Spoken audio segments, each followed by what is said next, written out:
YouTube, welcome back to WTF Rc Cars. So what we're going to do today is get all these fitted. So we've got the brass knuckles, steering links, suspension that I'm going to have to work out how you get to bits. I've swapped all the bushings around so they're all on the right side, but we need to strip them down and get a tiny bit of diff oil or shock oil in them, see which suits, and the shock mounts.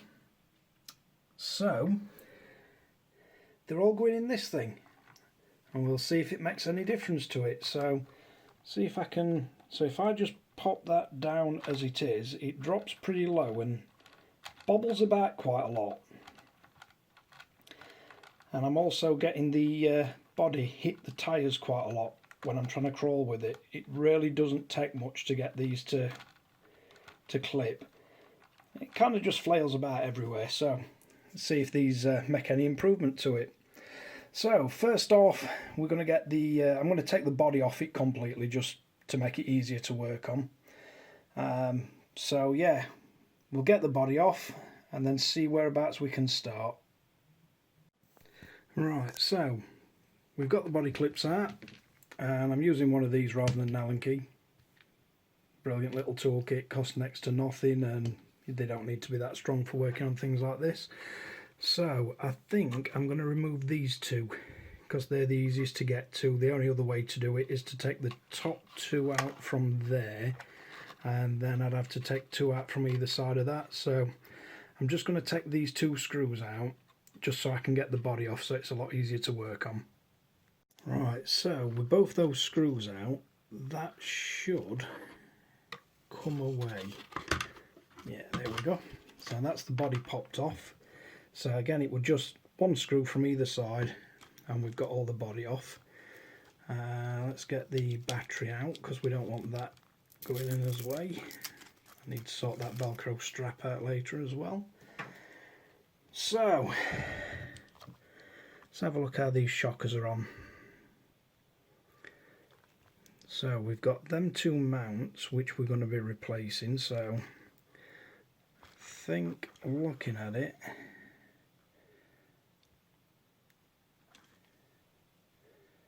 so it should be, let's see what we've got. So these should fit one either side.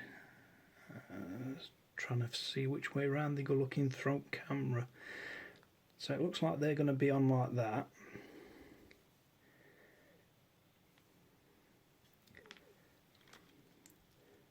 So we need the two screws out that hold them, but we're going to need the back wheels off to get to the lower screws on the suspension. So let's pop both back wheels off and see how much closer we get. Right, so that's the back wheels off. Just use one of these things. First thing that I had close to hand. Just remember, while you're working on these, make sure you hold the wheel when you're undoing the wheel nuts, because if you accidentally spin that shaft, you're going to try and push the worm gear, which can't be done, and you'll strip teeth. Make sure you don't lose your little X drives off the end. So the next thing we're going to have to do is get these shocks off so we can get to the shock mount. So it's going to be one screw top, one screw bottom of either side, and then that should let us see the two screws that hold the actual shock mounts on.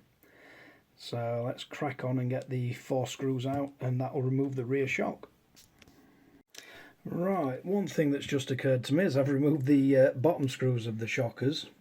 Seems though we're changing the shock mounts as well. We might as well leave these top shocks fastened on, and we can just lift the shockers up and get them 2 screws out just below the shocker head there.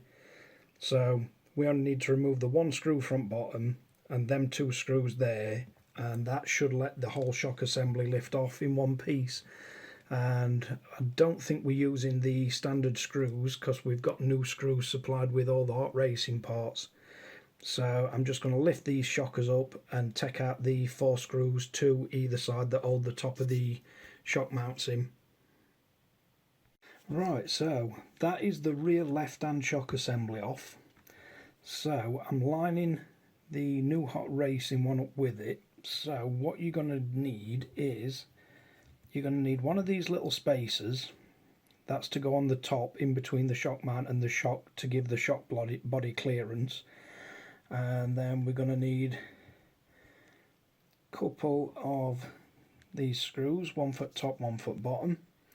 Now it does suggest using thread lock, but these are extremely tiny and I'm not going to be trailing it around outside, so I'm not too concerned about them coming loose.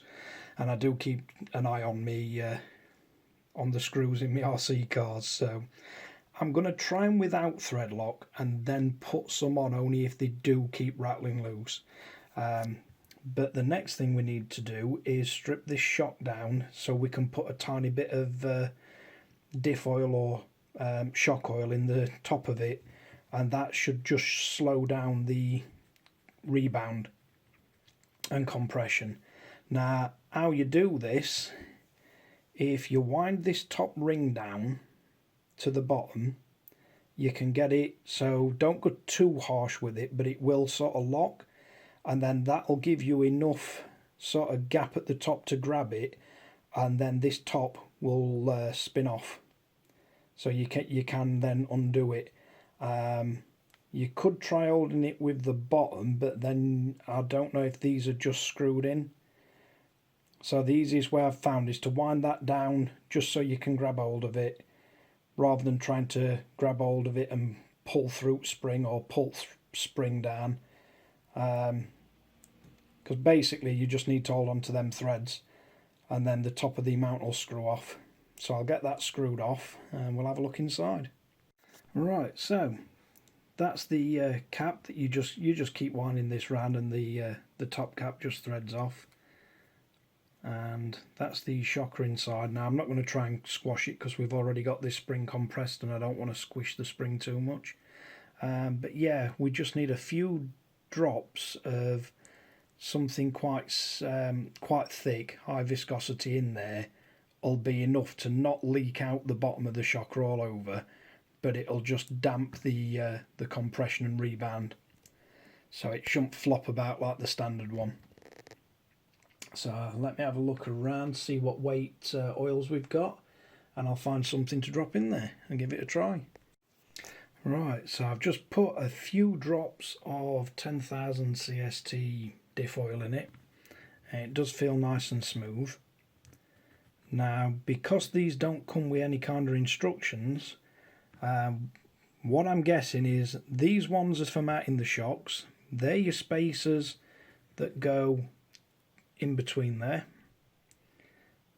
so it goes just in between the bushing on the shock and the actual mount. And looking at the length of the standard screws that we've took out, it looks like the shorter of the two sets that come with them are at least for mounting these to the body. And then when it comes to the front mounts, I'm going to have to literally look at what screw comes with what and see what fits and work it out that way. But so far, the longest I can work out for the actual shocks themselves, the shortest are at least for mounting these two on the rear. So I'm going to get this in place and then use two of these little ones and get that mounted back to the chassis, and then get this screw mounted back in the bottom. So we're going for the two holes in the middle of this lot. So we're going for that one and get this shocker mounted back on and then screw back in bottom. So we'll get that on and I'll show you how it looks. Right, so that's the first one mounted, and I've gone for the holes pretty much dead in centre of the shock mounts just to try it, and then we can work our way out from there. But yeah, feels nice and smooth. So let's crack on with this side. Again, it's going to be those two screws out and then a few drops of that in the shocker, and we'll get it mounted. Right, so that's the original one. Again, mounted this up so it matches, put the original screws back in that mount so they don't go missing. And just in case you're wondering, because I had to swap these around on one of mine, These little bushings, they're just tiny little rubber O-rings, and you want the big part to the actual place where you're mounting it. Now, 3 of mine come facing one way and 1 facing the other, and you want all these fake reservoirs to be facing backwards, and basically all you have to do is just push that out with your finger and watch that little rubber band don't go missing, your rubber O-ring, and literally just swap them round to the other side. Not such a problem on the bottom because you can just spin it, but obviously if the top one's the wrong way for you, it's just the same procedure on that. Just literally push it back through itself before you put all the screw and everything in, and you can switch it round to be the correct way on vehicle. But let's get this one mounted up now. Right, so that's the rear adjustable mounts and shockers on, and they definitely feel stronger than the stock ones, so hopefully we'll not be getting as much of that. And then I'll have to see if they need the springs making tighter or weaker, depending on how much weight we end up carrying on the car itself. So next thing to do, both back wheels back on, and let's have a look how it sits ride height wise. Right, it definitely doesn't sink so low as the stock ones. Bearing in mind we've got alt battery and body shell off at the minute, but they definitely feel stronger than the standard ones. As I say, I'm not sure. I think looking at it, I think the black springs are the weaker ones. So until we get more weight on it, I might end up swapping it out with that, but they definitely feel smooth enough. Right, so let's see about swapping this this front side out. So I think first thing is we'll take the wheels off, get them out of the way, and then we can get to the bottom of the shockers and we'll move along from there. Right, so that's the wheels off, so we can get to bottom screws on shocks, but I'm thinking take these 2 mounts out and transplant them onto the new mount, so we can get them in position first. So I'm going to remove them, swap them over to here, and then after that I think we'll unplug the motor and the servo and the LEDs and pry the receiver and ESC off the stock plate so we can clear that out. Right, so again with having no instructions, but I've used the shortest of the screws, so that's these ones that were supplied with the Hot Racing parts. The stock ESC, I literally just slowly prised it up and it comes straight off the stock mount. And I've mounted them on the second hole, which seemed to be the closest to line up with stock position. So that's got that all out. Right, so what I'm going to do now is, starting from this side, I'm going to remove the bottom one on the shock, and then that one and that one, and then do the same on the other side, because I can't see any other mounts unless there's one just behind that shock, but I can't see anything at the moment, so it should be that one, and the bottom one on each side should let that entire tray and the shock assembly lift out. So we're going to give that a try. Right, so that's the entire assembly lifted out, and I've just put the screws back into where they came from so we don't get losing them. So now I need to get that one back in there and screwed into the chassis rails. Hot Racing, you really need to get some instructions with these. Even if you just printed them on back of that, it'd be good. Because I don't know what you intended these screws to be used for, so I'm going to go with longer screws on this one, purely because we've only got 2 shorter ones left. So yeah, we'll go with long runs because we've only got 2 short ones left, and there's no instructions telling you which going where, but we'll see if there's any clearance issues using long runs this time. So it's going to be 2 in either side, and this just pops back in, 2 screws in either side, and then we'll be ready for fastening the shockers back on. Right, ended up using the last 2 of the shorter screws because they were easily long enough, so I've just bobbed 2 short screws in and 2 of the longer ones. As I said, there's no guide to which you should use, and either seem to fit. Worst case scenario would be that they'd protrude a little bit long, but there's nothing can get caught on them anyway. They're right up inside, way out where it's suspension. But that's mounted, and now all I've got to decide to do which one of these, forward or back, I'm going with. So let's get the shockers both stripped and a few drops of diff grease in them, and then we'll get the shocks mounted to front. Right, so I've decided to go with centre and front mount on that one. On the front, seem to be working well. We've got the steering servo plugged back in, the LEDs plugged back in, and the motor plugged back in. So let's get the let's see what we can do about swapping the wheel hubs now and the steering linkages. So looking at this,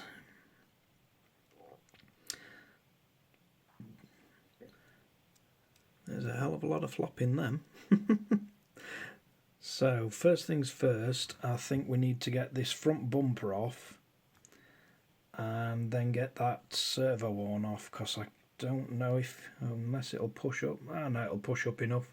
So we'll get the servo worn off first, and then we should be able to take the steering linkage off.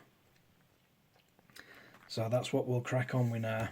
So first off servo worn, and then I'll undo both the ends of the linkage and see if we can get all that off in one piece. Right, so when you remove the X-drive from the middle of the steering assembly, leave the back bit of the servo saver on, and then you don't have to reposition it when you put it all back together. So I've just took the ball joint screws out of either end. They stay in this. That is the little spring and the screw that comes out servo saver. So now what we're wanting to do is get these assembled so they resemble the one that's come out. So you want to get these all put together. The big flats are always the part that goes down to the thing you're screwing it to. So we need to get that assembled. So I shall crack on with this one and see. It looks like they've designed that bar to go, let's have a look what orientation it would go in. So the normal steering one goes the same way, and it looks like that one's mounted so it twists somehow. But we'll have to see what's coming in it. So we've only got 4 screws with it, so there's no other bit in there. But if that's going to sit that way, then which end will it be that goes to that? We'll have to see. Need to get those assembled so it matches this, but I'm going to take that off first, and then we'll work back from there. Right, so to the best I can tell, that's how you're meant to assemble it. That's the old one, and that's the new one, but it's there's definitely less play in it. But let's see how it goes once we get it on. So next thing, we need to take the hex adapters off, the bearings out of these, and there's a screw top and bottom I believe, so they need to come out so we can swap to the Hot Racing brass wheel hubs. So we'll get those 4 screws out first. two top, two bottom, and then get these off. Right, so once you slide the little wheel X's off, you've got the little retaining pin that's through the axle, through the little hole in there. So you pop that out, take the top and bottom screws off, and then these literally just slide away from it. Then we need to poke the drive shafts out. Not the easiest thing with one hand. And then we just need to pop those bearings out and put one in either side of the new hub, and then it's just a reversal order, just shove it back on. So let's get both sides ready. So I want that out. It doesn't look like the bearings are going to be difficult to get out, so I'll get them out and get them in the new hubs. Right, so once you've got your bearings out, put a bearing in front, bearing in back, drive shaft back through, then you want your little steel pin through, then your X drive on. And again, these don't come with any instructions, so I'm guessing left goes left, right goes right, and they've got to face forward because that's where the steering goes. Then you just need to make sure you line that up with the little dog bone on the end of the drive shaft. Slide them on. Once they're in, you need one of them bushings for each hole, and I'm taking it you use the tiny stock screws that we've just took out of there because you don't get any with the Hot Racing ones. So let's pop them in and see how it lines up. Right, so don't over tighten these because all they are is tightening down to bushing, so you don't want to be trying to make that tight and you're going to easily cross thread it because it's only going into plastic. So that's got both the hubs on. Next thing is, where's it gone? We need to reattach the new steering rods. So that's going to be these two of the long screws. So we want one of them in either end and fasten it down to the brass hubs. So let's crack on with that one. Right, so from everything I can tell, we've got this back together how it should be. So the steering bar fits together like that and fastens on the back of the servo saver like the stock part. But whereas the stock one was just flex everywhere, there's no play in this Hot Racing one at all. I mean, that's pretty good. It seems like the most play in it is the actual servo moving itself, which is quite impressive. That's definitely a marked improvement on the stock setup. It looks like the axles are as straight as they need to be, so they look correct. So let's get the wheels on and see how everything line up. If I can get this camera to focus. Right, so that's everything back together. The LEDs plugged in, and the steering servo plugged in as LED lights are working. Batteries back on. And just remember, when you tighten these wheel nuts up, don't try and spin the wheels because again the worm drive, but just rock them backwards and forwards gently and you'll see if they're binding. If they are, you've tightened them up too much. They just need to be on there, and they are locking nuts, so they're not going to come loose. So let's see how this lines up. I think we're about there. Is that far off, or no? Looks like it's in the right place. Let's make sure we got that on. Yep. So we've got the put the two screws back in the hinge what holds it on. So they're in, and it's definitely far less sort of tippy than it were before. But you can actually lift the wheels up now. So you've still got articulation, but far firmer than it were before. The little screws that hold the hinges on are those two. You've got a tiny little sort of lug that goes in the second hole front end. Screw goes in the hole at the end. But yeah, thanks again for watching WTF Rc Cars. If you like and subscribe. Don't forget to ring the notification bell, and we'll have a quick video of how this is running. And See you again in the next one.